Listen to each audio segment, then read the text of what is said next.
ग्लानिर्भवति भारत अभ्युत्थानम् अधर्मस्य तदात्मानं सृजाम्यहम् परित्राणाय साधूनां विनाशाय च दुष्कृतां धर्म संस्थापनार्थाय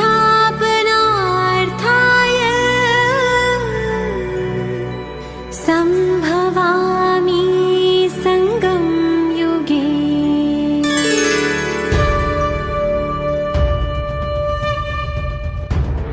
निराकार शिव है आए, गीता का ज्ञान सुनाए।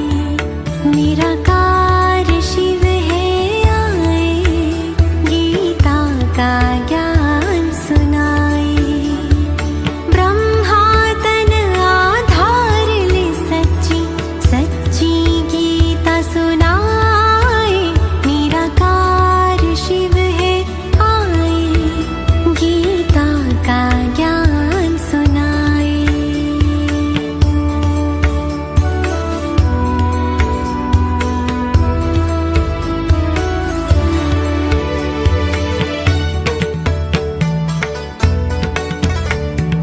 भ्रष्टाचार दुराचार मिटाने आए हैं शिव भारत में। भाग्य विधाता स्वयं पधारे, साधारण तन ब्रह्मा में। ब्रह्मा मुख से शिव की वाणी जो गीता कहलाए। निराकार शिव है आए, गीता का ज्ञान सुनाए। निराकार शिव है आए, गीता का ज्ञान सुनाए। ओम शांति। आप सभी का श्रीमद् भगवद गीता के इस सुहाने सफर पे पुनः स्वागत है। सर्वशास्त्रमणि शिरोमणि श्रीमद् भगवद गीता स्वयं भगवान वाच कहते हैं अंधे के सामने आए ना। जी हाँ, आप भी सोच रहे होंगे कि कैसे अंधे के सामने आईना हो सकता है। लेकिन अगर अंधे को आंख मिल जाए तो आईना जरूर दिखाई देगा। कहने का भाव, अज्ञानहीन चक्षु को, अज्ञानहीन नेत्रों को ज्ञान की रोशनी देकर जागृत करने वाली सुंदर सा गीत है श्रीमद् भगवद गीता। मनुष्य के मन को प्रफुल्लित करने वाली सुंदर सा झनकार है श्रीमद् भगवद गीता। मनुष्य के मन की हर समस्याओं का आसान सा तरीका श्रीमद् भगवद गीता। आइए श्रीमद् भगवद गीता की इस ज्ञान की मनन चिंतन की धारा में आगे बढ़ते हुए हम अध्याय 2 की ओर आगे बढ़ेंगे, जिसे सांख्य योग के नाम से जाना जाता है, जिसमें भगवान ने आत्मा का बोध करवाया, स्वयं का बोध हमें करवाया। ये पूरे श्रीमद् भगवद गीता का सार इस सांख्य योग में बताया गया है। अर्जुन के विषाद का निवारण या अर्जुन को एक तरीके से रियलाइजेशन करवाया गया।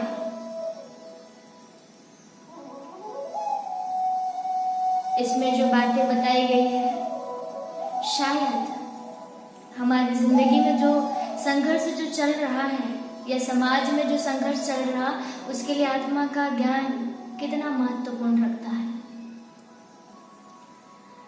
अगर आत्मा का बोध हमें हो गया, स्वयं का अगर बोध हमें हो गया तो शायद हमारी जिंदगी में जो उलझने हैं हम उसे समाप्त कर सकते हैं। उलझने भी कब आती है? जब अज्ञानता होती है। शायद इसीलिए भगवान को हमारी अज्ञानताओं को दूर करने के लिए इस ज्ञान का उच्चारण उन्होंने किया। हमारे अंधकार में जो जीवन है उसको ज्ञान का दिशा दिखाने का मार्ग बताया। मैंने पहले आपसे कह दिया है कि ये श्रीमद् भगवद गीता एक उद्देश्य मात्र ही नहीं है, एक वार्तालाप है भगवान का हमसे। वो हमें कुछ शिक्षा देना चाहता है, कुछ प्रेरणा देना चाहता है। तो चलिए आज भगवान हमें कौन सी शिक्षा देना चाहता, क्या प्रेरणा देना चाहता है जिससे हम पाकर अपने जीवन को सफल बना सके। सबसे पहले मैं आपके पास एक बात रखना चाहूंगी। कहते हैं कि श्रीमद् भगवद गीता हमें हिंसा करना सिखाती है, हिंसा की युद्ध करना सिखाती है। चलिए जानने की कोशिश करेंगे, क्या सच में भगवान हमें हिंसा की युद्ध करना सिखाएगा कि भगवान ने कुछ और कहना चाहा और हमने समझ कुछ और लिया। चलिए ज्ञान के इस मनन चिंतन की धारा में आगे बढ़ते हैं। हम सभी ने महाभारत सुना है, गीता पढ़ी है, लेकिन ज्ञान को कभी समझा ही नहीं। समझने का प्रयास हम यहाँ पर करेंगे। हम सभी ने महाभारत देखा। एक तरफ थे पांडवों की सेना और एक तरफ था कौरवों की सेना। दोनों जो सेनाएं थी आमने सामने थी। तब अर्जुन कहता है केशव से, श्री कृष्ण से, कि हे केशव तुम मुझे इन दोनों सेनाओं के बीच में लेकर चलो। वो बीच में लेकर जाते हैं, बीच मैदान में लेकर जाते हैं और खड़ा कर देते हैं। और किसके सामने खड़ा करते हैं? द्रोणाचार्य भीष्म पितामह के सामने। जैसे ही अर्जुन देखता है और इधर प्रभु कहते हैं कि देख अर्जुन तुम्हें इन्हीं को मारना है, तुमको इनसे ही युद्ध लड़ना है। जैसे ये बात सुनता सामने द्रोणाचार्य और भीष्म पितामह को देखता है, उसके शरीर में कंपन होना शुरू हो जाता है, शरीर में रोमांच होने शुरू हो जाते हैं, मुंह सूखना शुरू हो जाता है। निर्णय लेने में असमर्थ उसका मन भ्रमित हो जाता है और कहता है हे केशव मैं नहीं लड़ सकता इनसे, ये तो मेरे सारे अपने हैं, इनको मार के मुझे क्या मिलेगा, मेरा कोई भला होने वाला नहीं है। मोह में आकर अर्जुन इस तरीके से भगवान के सामने अपनी बात रखता है और कहता है कि अगर मैंने इनसे युद्ध लड़ भी लिया, मैंने इनको मार भी दिया, तो मेरे कुल धर्म का नाश हो जाएगा, मेरे कुल की स्त्रियां दूषित हो जाएंगी, दूसरे पर इसका अधिकार हो जाएगा, वर्ण शंकर संतान पैदा होगी और वही मेरे पितरों को पानी देंगे। तो मेरे कुल का क्या होगा? मेरे कुल में तो पाप बढ़ जाएगा, कुल धर्म का नाश हो जाएगा। आगे कहता है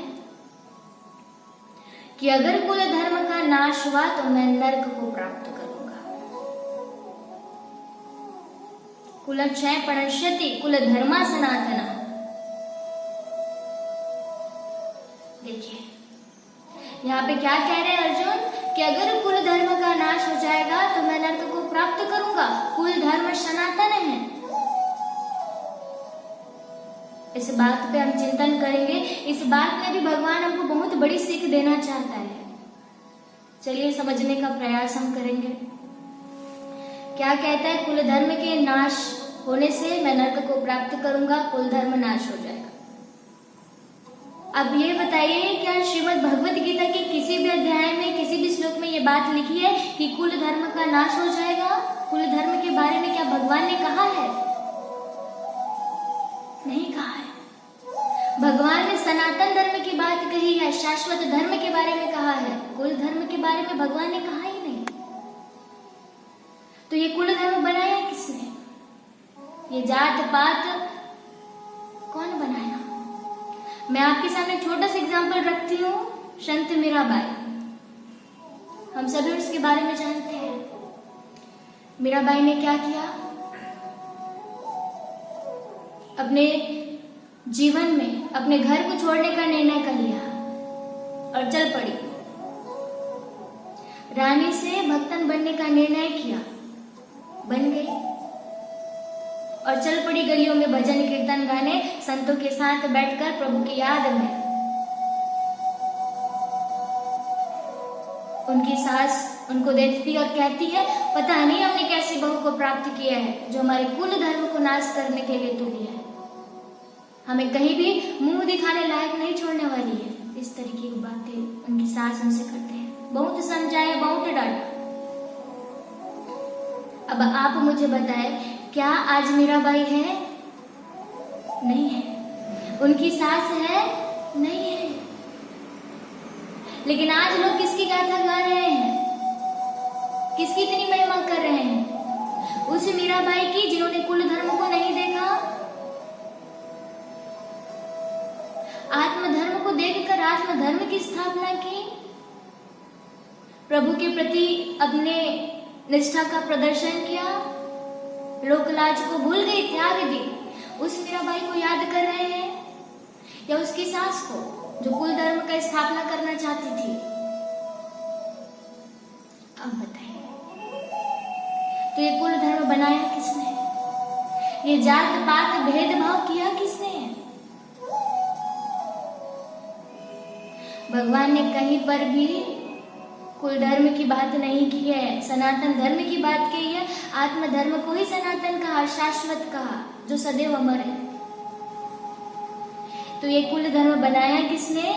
कुल के साथ मिलाया किसने? और अपनी छोटी सी सोच को सबके ऊपर थोपा किसने? आज मीराबाई कौन सी कुल की थी ये कोई नहीं पूछ रहा। तुलसीदास जी कौन से कुल की थी ये भी कोई नहीं पूछ रहा। वाल्मीकि जी कौन से कुल के थे ये भी नहीं पूछ रहे। मनुष्य का शरीर ही शाश्वत नहीं है, सनातन ही नहीं है, तो उसके द्वारा बनाया गया कुल धर्म किस प्रकार से सनातन हो सकता है? हाँ, अगर मनुष्य आत्मा जब शरीर में आती है तो अपने मूल्यों के हिसाब से अगर कोई चार चरण वो चलती है वो शाश्वत है। जिस प्रकार मीराबाई ने, तुलसीदास जी ने, वाल्मीकि जी ने आज सर्व मनुष्य आत्माओं के हृदय में अपना एक स्थान बना लिया, आज भी वो अमर है।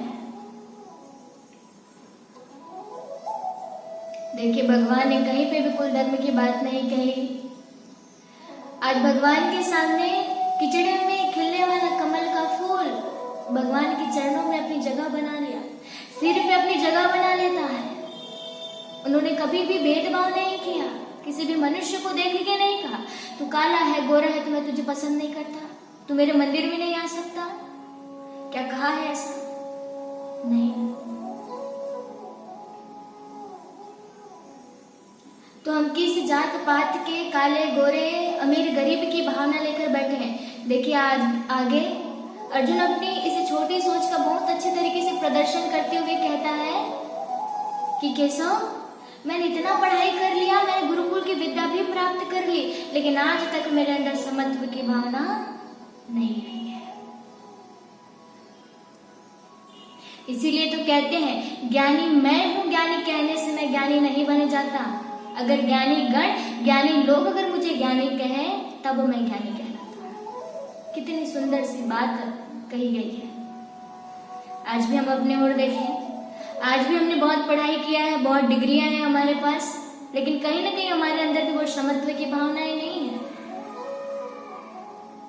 कहीं ना कहीं आज भी हम स्त्री पुरुष, ऊंचा कुल नीचा कुल, भेदभाव अपने मन में रखे हुए हैं, दबा के, छुपा के। आज अगर आपको कहे अमीर और गरीब दोनों में से किसको चॉइस करोगे, तो आप क्या कहोगे? अमीर है भावना।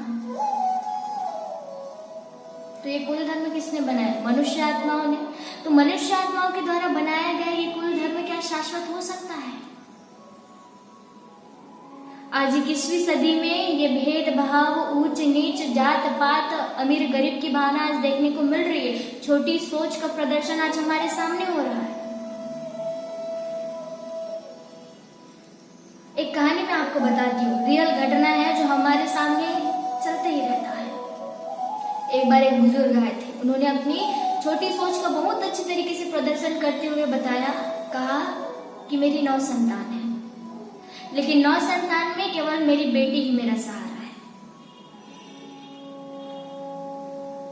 बहुत अच्छे तरीके से उन्होंने वर्णन किया अपनी इस छोटी सी सोच का। कहते हैं कि मेरी 9 संतान है, 9 संतान में केवल मेरी बच्ची ही बस मेरी सहारा है। उनसे पूछा गया, आपके बेटे नहीं है क्या? तो उन्होंने कहा, बेटे हैं ना, लेकिन वो अपनी जिंदगी में मस्त है। पहले ये मैं सोचता था कि बेटे कुल को आगे बढ़ाते हैं, बेटे माता पिता के सहारा बनते हैं, लेकिन मैं गलत निकला। अपनी कहानी बताते हुए कहते, पहले मेरी 4 बेटियां थी, 5वीं बेटी हुई, मैं उसको रखना नहीं चाहता था, मारना चाहता था, इसलिए मैंने उसको सबसे पहले क्या किया, मंदिर के सामने छोड़ के आ गया। सुबह जाके देखा वहीं पड़ी हुई थी। देखिए, आज भी हम बेटी को लक्ष्मी के रूप में मानते हैं, लेकिन कहीं ना कहीं हमारे मन में जैसे ही बेटी आई, हमारी दारिद्र्य आ गई, बोझ। उन्होंने बहुत अच्छी तरीके से अपनी छोटी सोच का वर्णन करते हुए उन्होंने कहा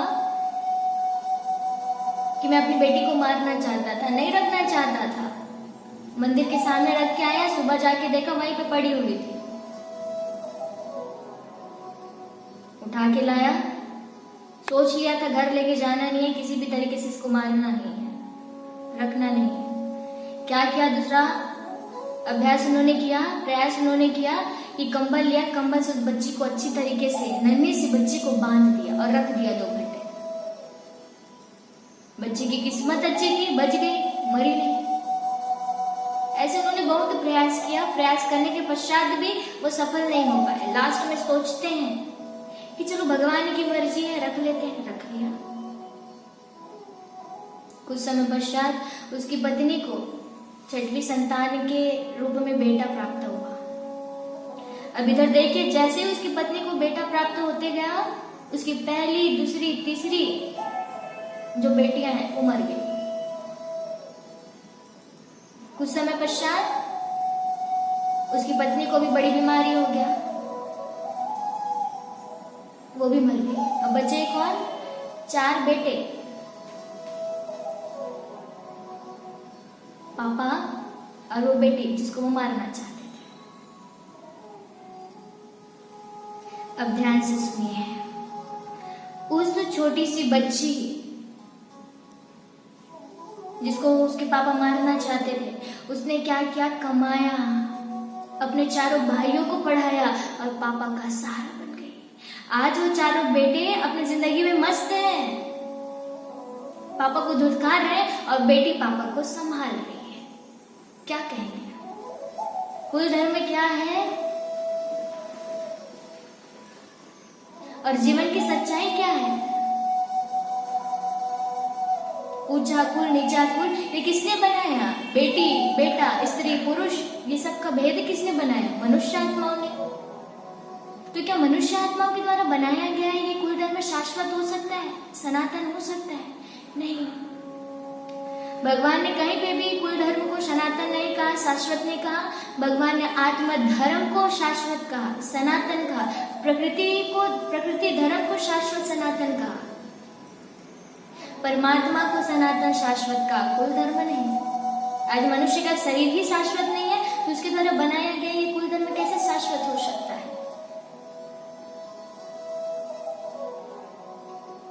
देखिए, कहीं ना कहीं ये हमारी छोटी सोच है जिसको हम लेकर जीवन में आगे बढ़ रहे हैं। उन्हीं को कुरीतियों को परंपरागत नियम बनाकर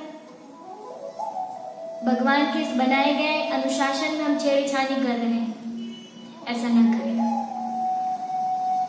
भगवान के सामने तो सब भगवान के प्यारे हैं, सब उसके बच्चे हैं। उसके सामने कोई स्त्री नहीं है, कोई पुरुष नहीं है, कोई ऊंचा कुल नहीं है, कोई भी नीचा कुल नहीं, कोई गोरा नहीं, कोई काला नहीं। भगवान कहते हैं अर्जुन से, अर्जुन ये तुम्हारी जो विषाद का कारण है, तनाव का कारण है ना कहीं ये तुम्हारी छोटी सोच का कारण है। छोटी सोच की वजह से तुम ऐसी बोल रहे हो, इस प्रकार की बातें कर रहे हो। और छोटी सोच इसीलिए है क्योंकि हमारे दिल में कहीं ना कहीं कोई दुविधा है, कोई उलझन है, कोई परेशानी है, कोई समस्या जरूर है। इसी प्रकार जिस प्रकार अर्जुन ने अपनी बातें रखी भगवान के सामने, उसी प्रकार हमको भी अपनी बातें किसी न किसी के सामने प्रतिदिन रोज खाली करनी चाहिए।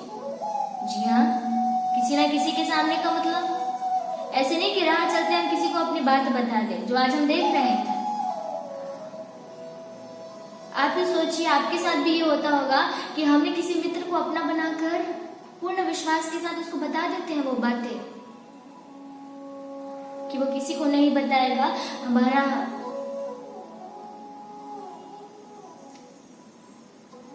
हर एक विचार का वो सम्मान करेगा।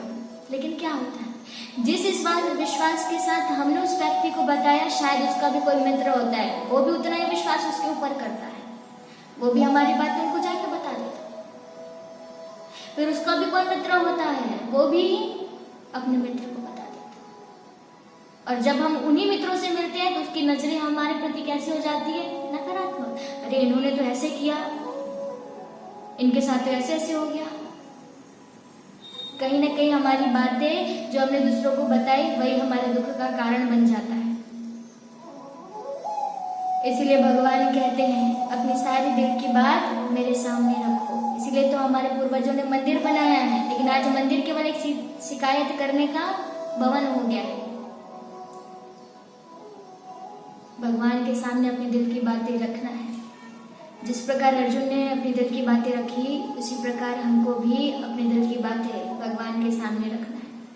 तभी भगवान जिस प्रकार अर्जुन को आगे बताते हैं कि अर्जुन ने तुम्हारे विषाद तनाव का कारण है, तुम्हारी छोटी सोच है, उनका समाधान बताते हैं। इसी प्रकार अगर हम भी अपने दिल की बात रखें तो भगवान हमारी मदद जरूर करता है।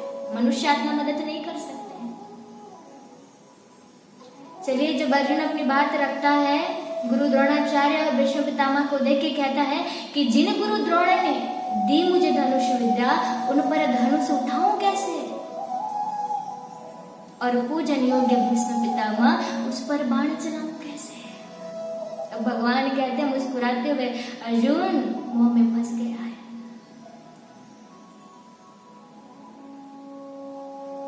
आगे भगवान उनको समझाते हुए कहते हैं, अर्जुन एक तरीके से तुम पंडित पूर्ण बात भी करते हो, वचन भी कहते हो, और एक तरफ उन लोगों के लिए शोक करते हो जो शोक करने योग्य नहीं है।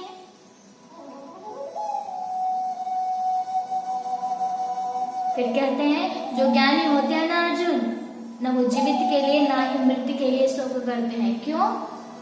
क्योंकि उनको पता होता है कि जो आया है उसको जाना ही पड़ेगा, जो इस शरीर में आया है उसको जाना ही पड़ेगा। इसलिए तो कहते हैं आए हैं सो जाएंगे, राजा रंग फकीर। कोई भी हो, अमीर हो, गरीब हो, राजा हो, रंग हो, सबको जाना ही पड़ेगा। देखिए, यहीं से हम बहुत अच्छी बात हम सीखने का प्रयास करेंगे। क्या भगवान ने हिंसक युद्ध की बात कही कि अहिंसक युद्ध की बात कही है? क्या सिखाती है हमें गीता? इस बात को हम नोटिस करेंगे। देखिए आगे क्या कहते हैं। अच्छा, आप ये बताइए मुझे, युद्ध का मैदान है, कृष्ण जी भी थे, अर्जुन भी था, बाकी कौरव पांडव की सेनाएं भी थी। वहां पे भगवान को किस प्रकार का शिक्षा देना चाहिए उन्हें कि अर्जुन बाण को उठा, धनुष को उठा, इस प्रकार चला, इसको ऐसे मार, इस प्रकार की शिक्षा देनी चाहिए। लेकिन भगवान आगे क्या कहते हैं, ध्यान से सुनिए। कामेशा क्रोधेशा रजोगुण समृद्ध महासरो महापाप कि युद्ध के मैदान में काम वासना की बात करते हैं भगवान। ये तो यही बात हो गई ना कि मीठी पेट फीकी पड़े बिनु सन की बात, जैसे वीरों को युद्ध में सिंगार रसना सुहात। युद्ध के मैदान में अगर आप वीरों के पास जाकर उनके पास सिंगार रस की बातें करेंगे, प्रेम की बातें करेंगे, क्या उनको सुहाएगा? नहीं ना। तो भगवान यहाँ पे कहते हैं अर्जुन ये काम क्रोध तेरे महाशत्रु हैं, तो इस पर विजय प्राप्त कर, ये आत्मा का नाश करने वाले हैं। अब आप ही विचार करें, युद्ध का मैदान है, ना ही वहां पे कोई स्त्री है जिसे देख के वासनाएं उत्पन्न हो जाए, कामनाएं उत्पन्न हो जाए, और इस पे विजय प्राप्त कर। क्या कहना चाहते हैं भगवान? फिर चलिए आगे क्या कहते हैं। त्रिविधम नरकस्य द्वारम, अर्थात 3 नरक के द्वार है अर्जुन। कौन कौन से? काम, क्रोध, लोभ, ये नरक के द्वार है, ये आत्मा का नाश करने वाले हैं। और आगे कहते हैं, क्या कहते हैं कि अर्जुन, जो ज्ञानी जन होते हैं ना, इसको तुरंत त्याग देते हैं। किसको? काम, क्रोध, लोभ। अभी अभी भगवान ने क्या कहा, ध्यान से सुनिए, कि काम क्रोध हमारा क्या है? दुश्मन है, ये हमारा नाश कर देगा आत्मा का। फिर पुनः आगे क्या कहता है भगवान, ध्यान से सुनिए। एक तरीके से भगवान कह रहा है कि गुस्सा भी मत कर, और एक तरीके से क्या कहता है, उठ खड़ा हो, अपने मन की दुर्बलता को त्याग और युद्ध कर। आखिर भगवान क्या कहना चाहता है? अगर मैं अभी आपको कहूं कि एक थप्पड़ मार दो सामने वाले भाई को, कैसे मानेंगे? अच्छा ये बताइए, ये थप्पड़ उठता कब है? जब गुस्सा आता है तब। तो भगवान क्या कहते हैं, एक तरफ से कि गुस्सा करना, क्रोध करना नरक का द्वार है, और दूसरे तरीके से कह रहे हैं कि उठ खड़ा हो, अपने मन की दुर्बलता को त्याग और युद्ध कर। आखिर भगवान समझाना क्या चाहते हैं? बिना गुस्से का तो एक थप्पड़ नहीं उठता, तो इतना बड़ा युद्ध हमको करना है। चलिए आगे जाके पता करते हैं। जब गीता का अध्ययन कर रहे थे तो समझ नहीं आ रहा था क्या आखिर भगवान क्या कहना चाहता। तब भगवान सामने जाके कहते, आगे अध्याय में कहते हैं, अर्जुन ये संसार ही कुरुक्षेत्र है। अब मुझे पता है आप कुरुक्षेत्र अर्थात वो हरियाणा प्रदेश का, जो इतना छोटा सा है, लेकिन आपको जीवन की वास्तविकता बता रही हूँ। शास्त्र में क्या लिखा है, 1,66,20,00,000 योद्धाएं मारे गए थे, और अलग से हाथी, घोड़े। विचार करने वाली बात है, आज हमारे भारत देश की आबादी इतनी नहीं है, संख्या इतनी नहीं है, क्या इतना संख्या उस कुरुक्षेत्र के मैदान में आ सकता है? आज जो छोटा है, तो आगे भगवान ने कौन से कुरुक्षेत्र की बात कही होगी? आगे भगवान इसका जवाब देते हैं, कहते हैं, इदम शरीरम कौन्तेय क्षेत्रज्ञ इति विद्यते, एतद् वै वेति तपं क्षेत्रज्ञ इति तदिद्विदः। अर्थात ये तुम्हारा शरीर ही क्षेत्र है और आत्मा क्षेत्रज्ञ है। जब आत्मा इस क्षेत्र में प्रवेश करती है, तो जब शरीर द्वारा हम अच्छे कर्म करते हैं तो यही हमारा धर्म क्षेत्र बन जाता, और जब आत्मा बुरे कर्म करती तो यही गुरु क्षेत्र बन जाता है। तो पहले अध्याय में आ जाइए, पहले अध्याय का पहला श्लोक, धर्म क्षेत्रे कुरुक्षेत्रे समवेता युत्सव मामका पांडवश्च किम अकुरत संजय। धर्मांकुर, आप जिस भी क्षेत्र पे कर्म कर रहे हैं, जहाँ पे भी आपका कर्म क्षेत्र है, जहाँ पे भी आप जीवन जी रहे, केवल और केवल आप धर्म करते रहिए। तो अब बताइए भगवान क्या हमें हिंसक युद्ध सिखा रहा है कि अपने अंदर की बुराइयों को मारना सिखा रहा है? कुरुक्षेत्र के मैदान में कौन था? पांडव, और एक तरफ कौरव। पांडव अर्थात जो प्रीत बुद्धि वाले, जो भगवान के श्रीमत अनुसार चलते हैं, और कौरव अर्थात दुशासन, दुर्योधन, धृतराष्ट्र, गंधारी, ये सब पांडव कौरव है, बुराई का प्रतीक। आप एक नजर संसार की ओर घुमाएं, क्या दिखाई दे रहा है, पांडव या कौरव? पूरे 100% कौरव दिखाई दे रहे हैं, क्योंकि कौरव का राज्य चल रहा है, धन का दुरुपयोग हो रहा है, शासन का गलत तरीके से यूज कर रहे हैं, जीवन में अनुशासन ही नहीं है, सिद्धांत ही नहीं है, कौरव दिख रहा है। ये कहाँ महाभारत चल रहा है? वो कुरुक्षेत्र के मैदान में, किसी कर्म क्षेत्र? क्या कहेंगे? देखिए, अगर आप इस कौरव में से जो 100% है, 100% है, अगर ध्यान से अगर आप देखेंगे ना तो कहीं ना कहीं 5% आपको पांडव मिल जाएंगे। 5 पांडव, 5। आप ये उंगली देख रहे हैं, कितना है? 5। अब क्या बना? मुट्ठी। और इस मुट्ठी में ऐसी ताकत होती है जो अच्छे अच्छे को भी सबक सिखा देती है। कहने का भाव, क्यों इतनी ताकत होती है? क्योंकि इसके अंदर आत्मिक बल होता है, त्याग बल होता है, योग बल होता है, ज्ञान का बल होता है। जो जीवन की कई समस्याएं, कई प्रकार के युद्ध भी छिड़ जाए ना, तब भी उसका विजय हो जाता है। युद्ध भी चला महाभारत के, हमने सुना कि एक तरीके का युद्ध जो है मानसिक युद्ध है, एक तरीका का युद्ध जो पारिवारिक समाज के बीच में चल रहा है, और एक तरीके का युद्ध है जो अंतरराष्ट्रीय राष्ट्रीय लेवल पे चल रहा है। क्या ये युद्ध यहाँ नहीं दिखाई दे रहा? आज हर मनुष्य आत्मा के अंदर में मानसिक युद्ध चल रहा है। छोटी बात सह नहीं पाते, डिप्रेशन, सुसाइड। मन के अंदर ये अच्छाई और बुराई के बीच इतना बड़ा द्वंद्व चल रहा है, अहिंसक युद्ध हो रही है। आज परिवार के बीच, भाई भाई के बीच लड़ाई हो रहा है। मेरा जमीन, तेरा जमीन, बस मेरी लाठी है तो मेरी भैंस है। आज आपको गली गली में, उसमें तो एक शकुनी दिखाया था, लेकिन आपको गली गली में हजारों शकुने मिल जाएंगे। अंतरराष्ट्रीय राष्ट्रीय लेवल, जात पात धर्म भेदभाव कितना चल रहा है। आज चीन को देखिए, बस एक बटन दबाने की देरी है, भारत उड़ जाएगा। एक देश दूसरे देश को मारने के लिए तैयार खड़ा है। बहुत घमासान युद्ध होने वाला है। अब बताइए, ये महाभारत कहाँ चल रहा है? उस कुरुक्षेत्र के मैदान में युद्ध चल रहा है कि इस कर्म रूपी क्षेत्र पे?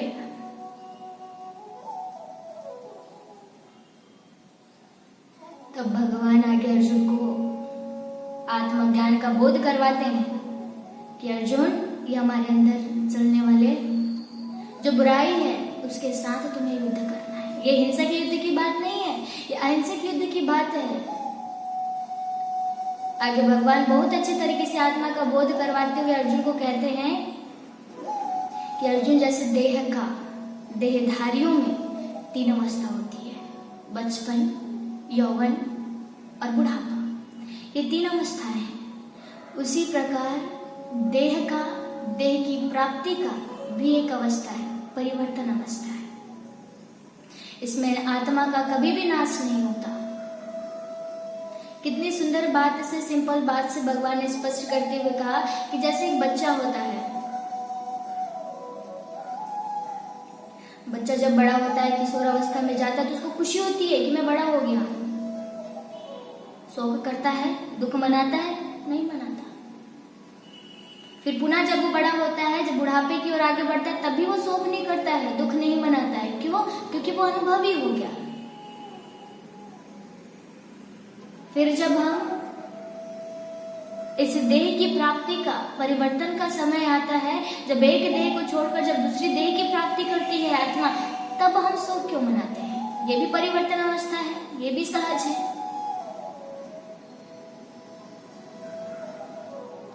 आत्मा की भी अपनी यथाशक्ति होती है जो उसे प्राप्त करना चाहता है, लेकिन शरीर शिथिल हो जाती है, कमजोर हो जाती है, तो शक्तियों को वो प्राप्त नहीं कर पाता।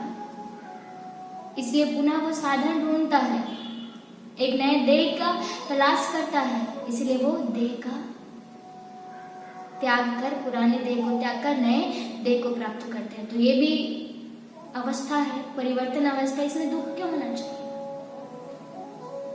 तब भगवान युद्ध का विधि विधान बताते हैं, अर्थात जीवन के संघर्ष का विधि विधान बताते हुए कहते हैं कि अर्जुन, सुख दुख, सर्दी गर्मी, मान अपमान को सहन करना एक भारतवंशी पर निर्भर करता है। यहाँ पे भगवान ने क्या कहा अर्जुन को? हे भारत के नाम से संबोधित किया,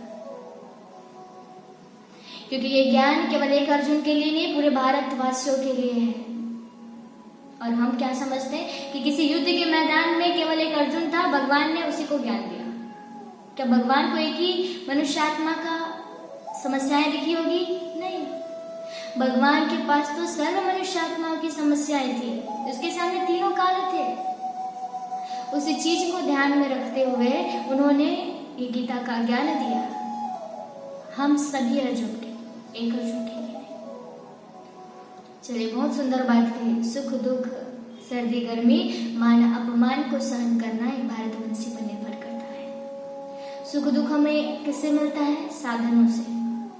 आज साधन है तो सुख है, साधन नहीं है तो दुख है। रिएक्ट नहीं करते, एडजस्ट कर लेते हैं, सहन कर लेते हैं। जैसे मैं गाड़ी में जा रही हूँ, पेट्रोल खत्म हो गया, पेट्रोल लेने के लिए मैं दूसरा साधन ढूंढती हूँ, गाड़ी नहीं मिलता तो चलो साइकिल से चले जाती हूँ। रिएक्ट नहीं करती। अगर साइकिल भी अगर खराब हो गया तो चलो पैदल चले जाते हैं। रिएक्ट करते हैं क्या? नहीं करते, सहन कर लेते हैं। इसी प्रकार सर्दी गर्मी होती है, ठंड का मौसम है, ठंडी लग रहा है तो हम गर्म कपड़े लगा लेते हैं। रिएक्ट करते हैं? नहीं करते हैं, सहन कर लेते हैं। गर्मी है तो गर्मी के समय भी क्या करते हैं? एसी ऑन कर लेते हैं। एसी नहीं है तो कूलर पंखा ऑन कर लेते हैं। वो भी नहीं तो हाथ से पंखा लगा लेते हैं और अपना आराम कर लेते हैं। रिएक्ट करते हैं? नहीं करते, सहन कर लेते हैं। लेकिन जब मान और अपमान की बात आती है तो हम रिएक्ट करते हैं, सहन नहीं कर पाते हैं। इतना तनाव बढ़ जाता है हमारे मन में कि हम मरने के लिए भी तैयार हो जाते हैं। तो भगवान बहुत सुंदर तरीके से स्पष्ट रूप से कहता है, ये यात्रा है, सुख दुख सर्दी गर्मी मान अपमान की यात्रा है, इसको सहन करना है। और जो सहन करता है वही महान बनता है। अब आप एक बात बताइए, भगवान कौन सी शिक्षा दे रहे हैं? सहन करने का। अगर युद्ध के मैदान में अगर आप हैं, आपको कहा जाए आप चुपचाप बैठ जाओ सहन करके, क्या होगा? हार जाएंगे। लेकिन जीवन के संघर्ष में अगर आप सहन करेंगे तो आप जीत जाएंगे। मैं आपको बहुत अच्छी कहानी बताती हूँ। विवेकानंद जी एक बार जब वो अमेरिका गए थे तो बहुत बड़ी सभा लगी थी। वहां पे जो अमेरिकन थे, जो सभाओं में जितने सारे लोग बैठे थे अलग अलग धर्मों वाले, उन्होंने श्रीमद् भगवद गीता का अपमान करना चाहा। और क्या कहा? हंसी उड़ाते हुए गीता को सबसे नीचे, जितने धर्म पुस्तक थे सबसे नीचे गीता को रखा गया और हंसी उड़ाते गए कि कहा कि ये गीता आउट ऑफ डेट हो गई है, पुरानी हो गई है, आज बाइबल का जमाना है, अब बाइबल का समय है। ऐसा अगर अपमान करते गीता का हमारे सामने तो हम क्या करते? गुस्सा करते, बात बढ़ जाती, मारपीट में उतर जाते, लड़ाई झगड़े में उतर जाते, वहां के सामानों को तोड़ फोड़ करते। इतनी बहस हो जाती कि न्यूज़पेपर में आना, टीवी में आना ये शुरू हो जाता कि हमारे श्रीमद् भगवद गीता का अपमान किया गया है। वास्तविकता बता रही हूं आपको। हो सकता था कि धर्म की जो पुस्तक है उनकी होलिका भी जल जाती, कई लोग मारे भी जाते, इतनी बड़ी घटना हो सकती थी। लेकिन आप देखिए विवेकानंद जी ने सहन किया और मुस्कुराते हुए कहा, आपने जो गीता का सम्मान किया है ना, उसका शुक्रिया मैं आपसे कैसे करूं, कैसे आपका धन्यवाद मैं करूं। तो वहां जो लोग थे सभा में, वो कहते ये कैसा इंसान है, इसको समझ नहीं आ रहा है क्या अपमान कर रहे हैं कि सम्मान कर रहे हैं। तो विवेकानंद जी मुस्कुराते हुए आगे बढ़े और नीचे से गीता को खींचा। जैसे ही नीचे से गीता को खींचा, सारे धर्म शास्त्र गिर गए। कहते हैं आपने कितना अच्छा गीता का सम्मान किया। अगर गीता अगर निकल गई, चली गई, तो इस धर्म पुस्तक का कोई आधार नहीं है। अगर गीता नहीं है तो आपके जितने सारे धर्म शास्त्र हैं उसका कोई ठिकाना नहीं है। इसलिए तो गीता मां करके बुलाया है। कितनी सुंदर बात कही ना। सहन करना मनुष्य आत्मा को महान बना देता है, लेकिन आज हम सहन नहीं कर पाते। इसलिए वहां के लोग जब विवेकानंद जी की भावनाओं को देखे, इतने गुण उनके अंदर है, इतनी शक्तियां हैं, इतना अपमान करने के बावजूद भी कोई रिएक्शन नहीं, सहन कर लिया। तो उन्होंने क्या कहा, ये ज्ञान जरूर गीता में लिखा होगा, सभी ने गीता पढ़ना शुरू कर दिया, माहौल को बदल दिया। एक सोच, सहन करना। कितनी अच्छी बात है ना, सहन करना कितना अच्छा है, हमारे जीवन का निर्माण कर देता है और शायद इसी को जीवन जीने की कला कहते हैं। चलिए आगे, भगवान पुनः बहुत अच्छे तरीके से हमको ज्ञान देना चाहता है। कहता है कि विषय में चित्त वृत्तियां भी वैसा ही आकार ले लेती है जैसा विषय हो। आपको एग्जाम्पल के द्वारा समझाती हूँ। जैसे हमारे पास एक सांचा है जल का, जल को मैं जिस भी बर्तन में डालूं वो उसी आकार को ले लेता है। अगर मैं उसको मटके में डालूं तो मटके का आकार ले लेगा, जग में डालूं तो जग का आकार ले लेगा, पतीले में डालूं तो पतीले का आकार ले लेगा। उसका कोई अपना आकार नहीं होता है। उसी प्रकार हमारी भी इस चित्त वृत्ति का भी कोई आकार नहीं है। और इस चित्त वृत्ति के लिए कौन से दो साँचे हैं? एक सकारात्मक है और एक नकारात्मक है। यह हमारे ऊपर डिपेंड करता है, हम पर निर्भर करता है कि हम किस सांचे में डालना चाहते हैं। अगर नकारात्मक में डालेंगे तो हमारी चित्त वृत्तियां भी नकारात्मक होगी। अगर नकारात्मक होगी तो पूरी चित्त वृत्तियां नकारात्मक होने के बाद हमें ही परेशान करेगी। छोटी छोटी बातों में चिड़चिड़ाहट आ जाएगी, छोटी छोटी बातों में हम गुस्सा करने लग जाएंगे। और जीवन में कभी कभी ऐसा संघर्ष आएगा, ऐसी हार होगी जिसको हम बर्दाश्त नहीं कर पाएंगे अगर नेगेटिविटी अगर हम अपनी चित्त वृत्तियां में डालते हैं तो। इसीलिए भगवान हमको कहना चाहते हैं कि अर्जुन सुनिए, एक अर्जुन नहीं, हम सब अर्जुन को कहना चाहते हैं कि अर्जुन अपने चित्त वृत्तियों को सकारात्मक सांचे में डालो। अगर सकारात्मक सांचे में डालोगे तो जीवन में कितना भी बड़ा संघर्ष आ जाए, देखिए ना विवेकानंद जी, कितना बड़ा संघर्ष था, अपमान किया गया श्रीमद् भगवद गीता का, क्या होगा? नकारात्मक में नहीं, सकारात्मक में नहीं। तो हमारी भी चित्त वृत्ति अगर सकारात्मक हो जाएगी तो हमारा जीवन भी सफल हो जाएगा। जैसे एक बच्चा होता है, निर्दोष होता है, उसकी कोई गलती नहीं होती, उसको पता ही नहीं होता है क्या सही और क्या गलत है, लेकिन उसको जिस प्रकार का माहौल दिया जाता है या जिस माहौल में वो रहता है, अगर नकारात्मक माहौल दिया गया तो भी नकारात्मक चित्त वृत्तियां उसकी बन जाती है। फिर जब बड़ा होता है तो छोटी छोटी बात में गुस्सा करने लगता है, चिड़चिड़ा करने लगता है। फिर कुछ समय आता है, सोचते हैं मैं तो इतना गुस्सा नहीं करता था, पता नहीं आजकल इतना गुस्सा करता हूँ। कहता है ना इंसान, कहता है। तो जरूरत किसकी है? अपने सांचे को, अपने मन को, अपनी चित्त वृत्तियां को सकारात्मक सांचे में डालना है। इसके बाद भगवान बहुत अच्छे तरीके से एग्जाम्पल देते हुए कहते, बहुत अच्छे तरीके से स्पष्ट करते हुए कहते हैं कि अगर शक्ति नहीं है और युद्ध की स्थिति बन रही है हमारे मन में, तो भगवान को सरेंडर कर दो, अपनी बातें रखो, अपने नकारात्मकता को, नेगेटिविटी को चेंज करो विचारों का। अगर ये भी नहीं कर सकते हैं तो समर्पित हो जाओ, मन को, चित्त वृत्ति को ईश्वर में एकाग्र करो, ऑटोमेटिक शक्ति मिलेगी। जैसे मैं यहां से बाहर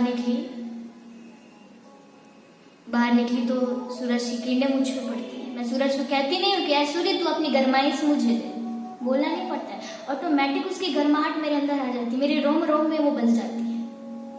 समुद्र के पास जाती हूँ तब भी मैं समुद्र से नहीं कहती हूँ कि ऐ समुद्र तो अपनी शीतल हवाएं मुझे दे, वो ऑटोमेटिक आता है।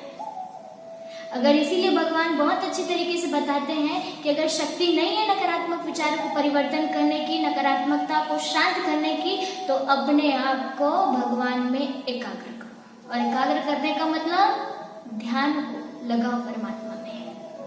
वो ऑटोमेटिक, वो सर्व शक्तियों का दाता है, सर्व शक्तियां हैं उसके पास हम जैसे ही जाकर बैठेंगे सारी शक्तियां हम पे आती जाती है। कितना सुंदर ज्ञान भगवान ने हमको श्रीमद् भगवद गीता के माध्यम से देना चाहा, लेकिन कभी भी हमने इस प्रकार से समझने की कोशिश ही नहीं की। केवल हम श्लोक पढ़ते हैं, था कोई अर्जुन जो युद्ध के मैदान में था उसको भगवान ज्ञान दे रहा था? नहीं, ये हमारी बात है। भगवान हमको समझाना चाहते हैं, हमसे बात कर रहा है। हमारे अंदर जो संघर्ष चल रहा है, जो कर्म और मन में, चित्त विद्या में द्वंद्व चल रही है, द्वंद्व क्यों चलती है? युद्ध की स्थिति भी कब आती है? जब मन अशांत होता है। आप बॉक्सिंग में जाके देखिएगा, जिस व्यक्ति के अंदर शक्ति का अभाव होते जाता है वो धीरे धीरे धीरे हारते जाता है। इसी प्रकार हम भी हैं। जैसे हमारी चित्त वृत्तियों में शक्तियां नहीं होती, चित्त वृत्तियों में शक्तियां बहुत होती है, लेकिन हम उसमें नेगेटिविटी भर के अपने आप को पूरा डम कर देते हैं, खत्म कर देते हैं। इसलिए भगवान कहते हैं, आ जाओ मेरे पास, रखो अपने दिल की बात, फिर मैं आपके पूरी समस्याओं को, सारी उलझनों को समाप्त कर दूंगा। कितना सुंदर गीता का ज्ञान है ना, लेकिन क्या हमें समझना चाहा इस प्रकार से? फिर भगवान आगे क्या कहते हैं सुनिए, सुख दुख को समान समझने वाले धीर पुरुष अर्थात हमारी आत्मा। इंद्रिया विषय, यहाँ पे इंद्रिया विषय का मतलब, विषय का मतलब कोई सब्जेक्ट नहीं है, विषय का मतलब विकृत विषय अर्थात नेगेटिविटी। भगवान कहते हैं अपनी विकृतियों को चेंज करो, नेगेटिविटी को चेंज करो। अगर हम धीर पुरुष आत्मा बन गए, अगर हमारे अंदर देखिए आत्मा और शरीर ये दोनों अलग है। शरीर को जैसे आवश्यकता होती है 5 तत्वों की, जल वायु अग्नि आकाश पृथ्वी, इसके बिना वो जीवित नहीं रह सकता है। शरीर को जरूरी है ऑक्सीजन, अगर इसकी जगह में मैं नाइट्रोजन दूं तो चलेगा काम? नहीं चल सकता। उसी प्रकार हमारी आत्मा को सुख चाहिए, शांति चाहिए, लेकिन दे क्या रहे हैं हम? उदासी, अशांति, संशय, शक। हमारी आत्मा कमजोर हो रही है। इसीलिए भगवान कहते हैं सुख दुख को समान समझने वाले धीर पुरुष आत्मा सबको समान समझती है, क्योंकि आत्मा के अंदर ये सारी क्वालिटी, सारे गुण होते हैं, सुख शांति प्रेम आनंद पवित्रता ज्ञान और शक्ति। जब आत्मा जो है शरीर के अंदर प्रवेश करती है तो शरीर के जंगल में फंस जाती है और अपने आप को भूल जाती है कि मेरे अंदर भी एक पावर है, मेरे अंदर भी एक शक्ति है।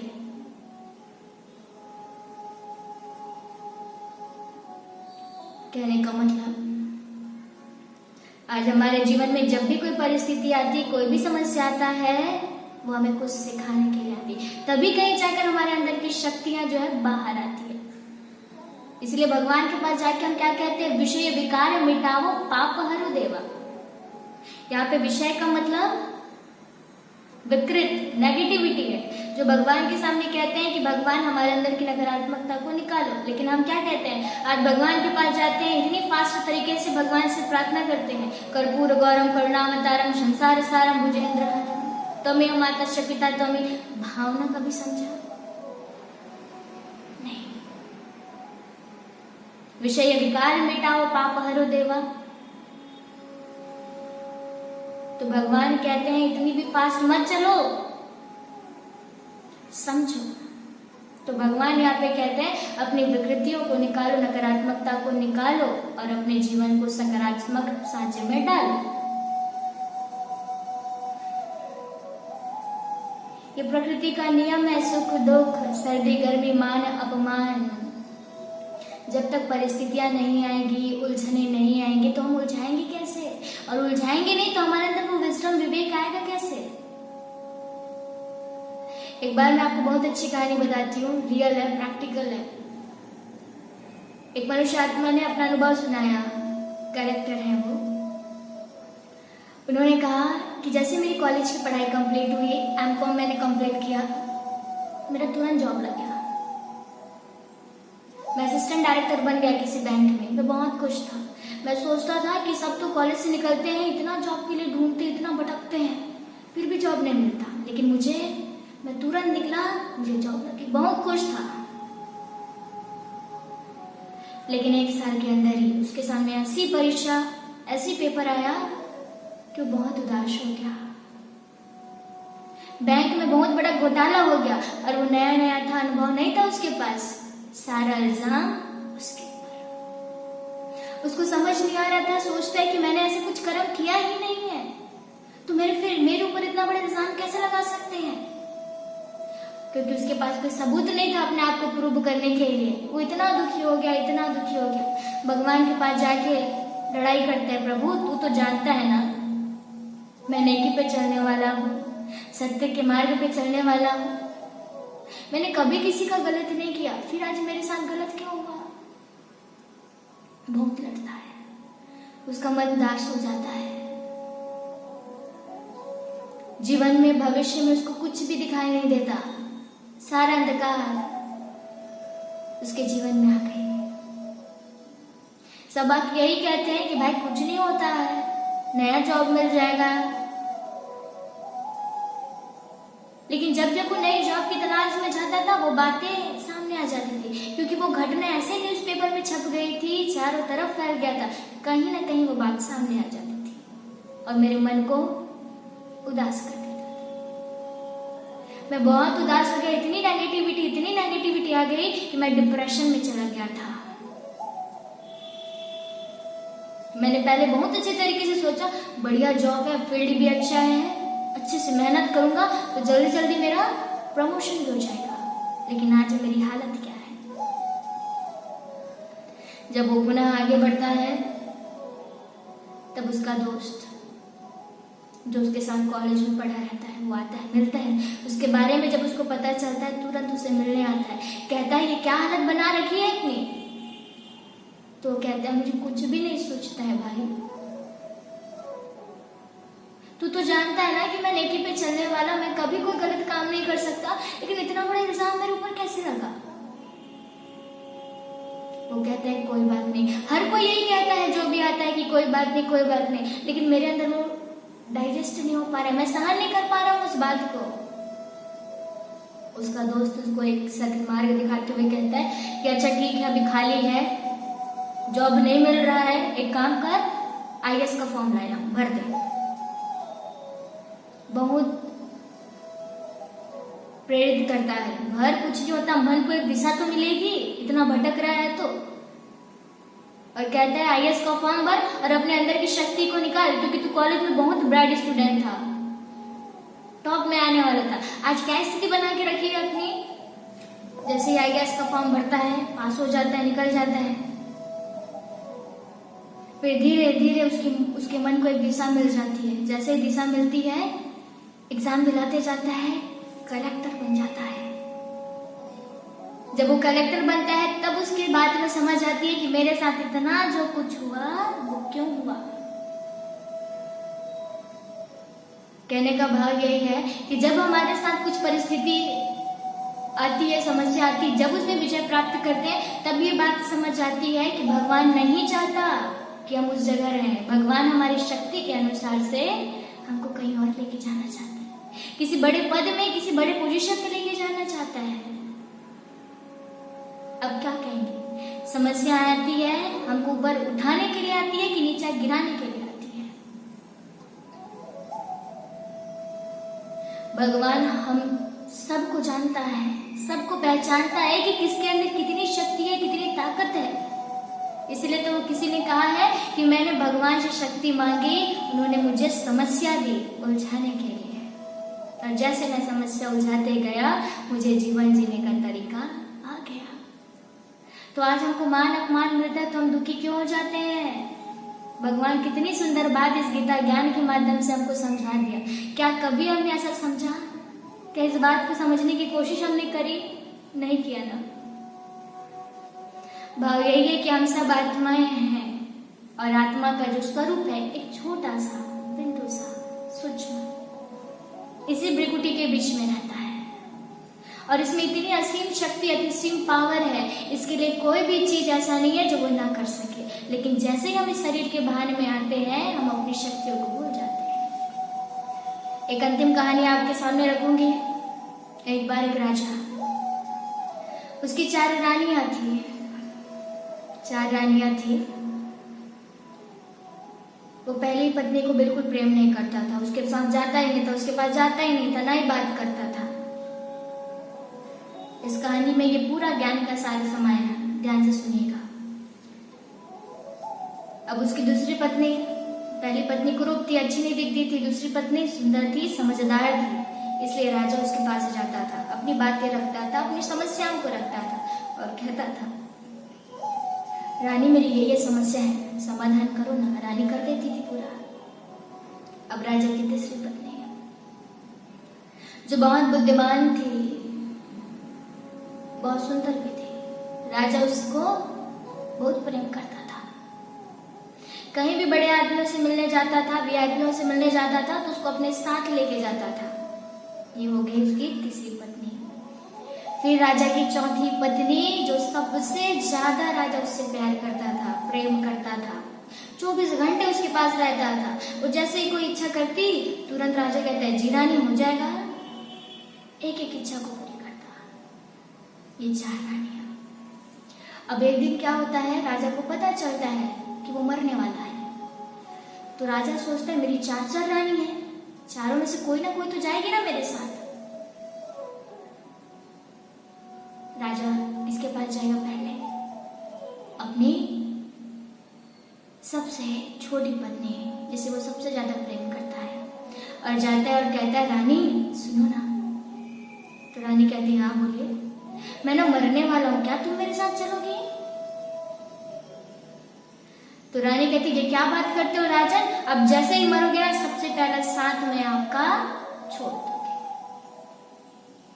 बहुत दुख होता है उसको,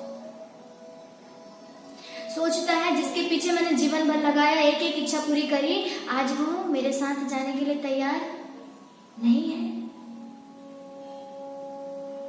रोता बिलखता हुआ आगे बढ़ता है, जाता है अपनी तीसरी पत्नी के पास और कहता है कि रानी क्या तुम मेरे साथ चलोगी?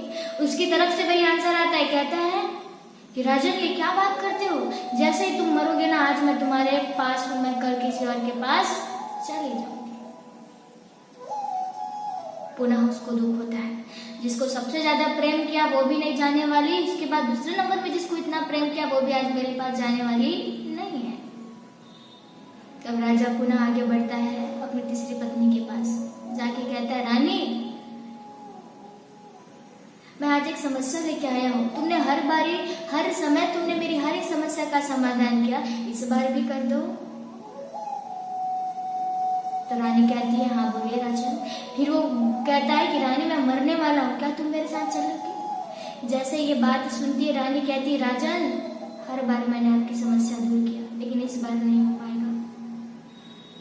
बार बार गिड़गिड़ाते हुए, रोते हुए, बिलखते हुए राजा कहता है रानी इस बार मेरी समस्या का समाधान करो। रानी कहती ठीक है चलो मैं आपके साथ जाने के लिए तैयार हूं, लेकिन कंडीशन है आधे बिस्तर। राजा सोचता है जब आधे बिस्तर जाएगी तो कोई मतलब नहीं है। अब एक कोने में जाकर चुपचाप बैठ जाता है।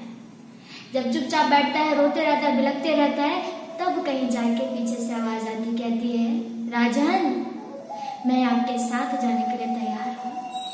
जब मुड़ के देखता है तो उसकी वही पहली पत्नी होती है जिसकी तरफ वो कभी जीवन भर देखता भी नहीं, उसके बारे में सोचा ही नहीं, पतली सी दुबली सी सुखी सी हो जाए रहती है। सोचता है कि जीवन भर मैंने जिसके पीछे लगाया आज मेरे साथ जाने के लिए कोई तैयार नहीं है, लेकिन जिसके पीछे आज मैंने बिल्कुल ध्यान नहीं दिया आज वो मेरे साथ जाने के लिए तैयार है। कहानी का भाव आपको सार में समझाती हूँ।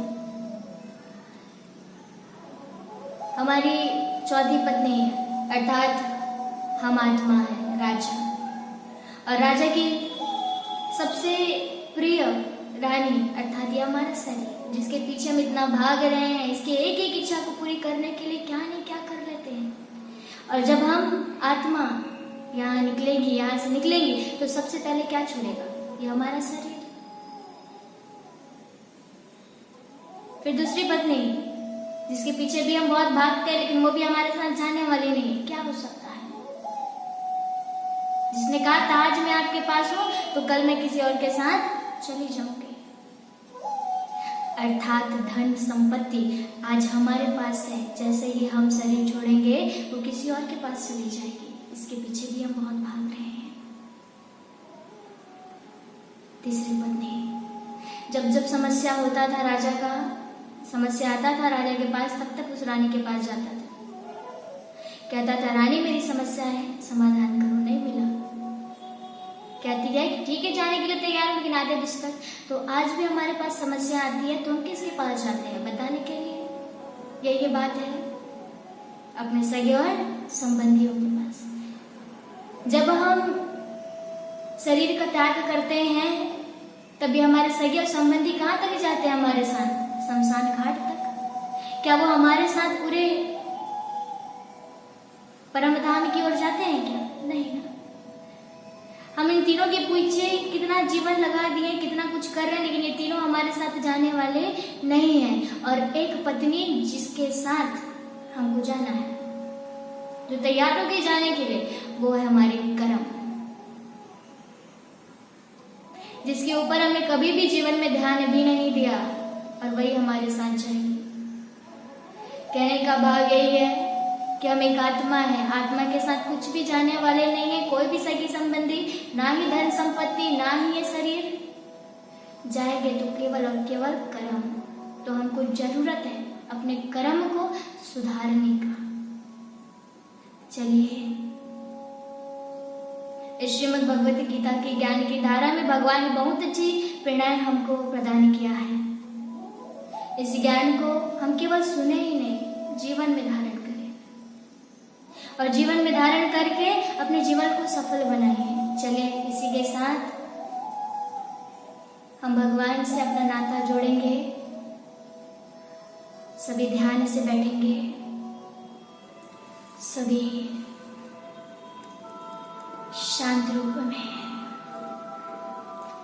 ध्यान मुद्रा में बैठकर अपने आत्मिक स्वरूप को देखने का प्रयास करेंगे।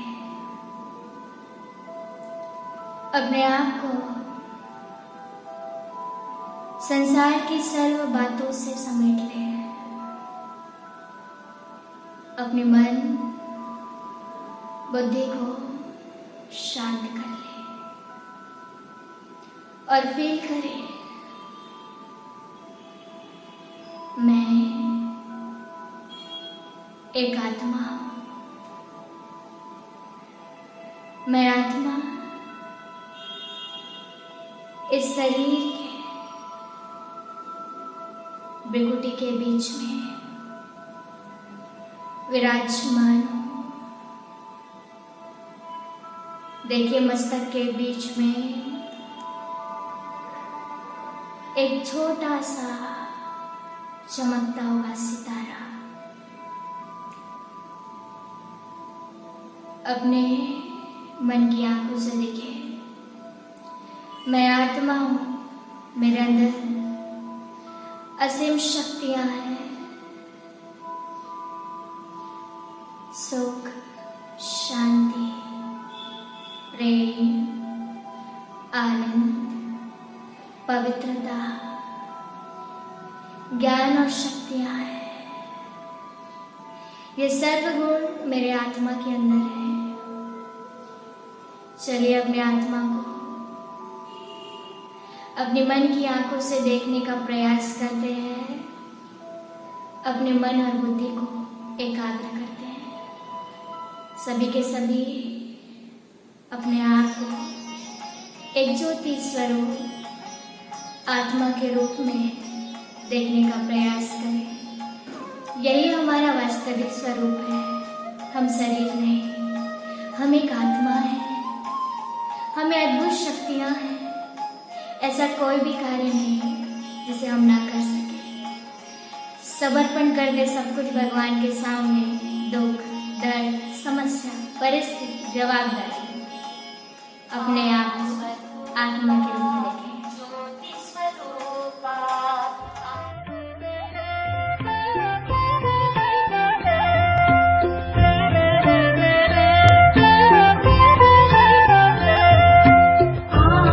स्वरूप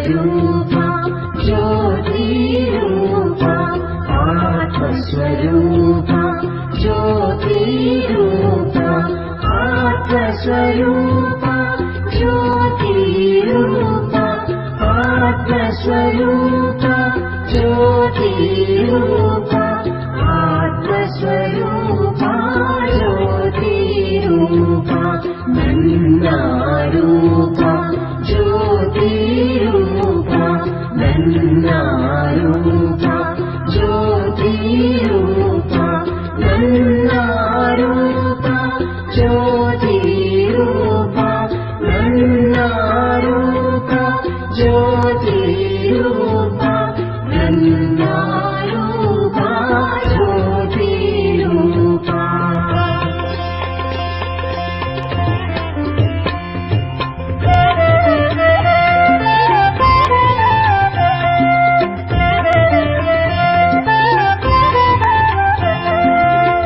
आत्मस्वरूप ज्योतिरूप आत्मस्वरूप ज्योतिरूप आत्मस्वरूप ज्योतिरूप आत्मस्वरूप ज्योतिरूप आत्मस्वरूप ज्योतिरूप नन्नारूप ज्योतिरूप नन्नारूप ज्योतिरूप नन्नारूप ज्योतिरूप नन्नारूप ज्योतिरूप नन्नारूप ज्योतिरूप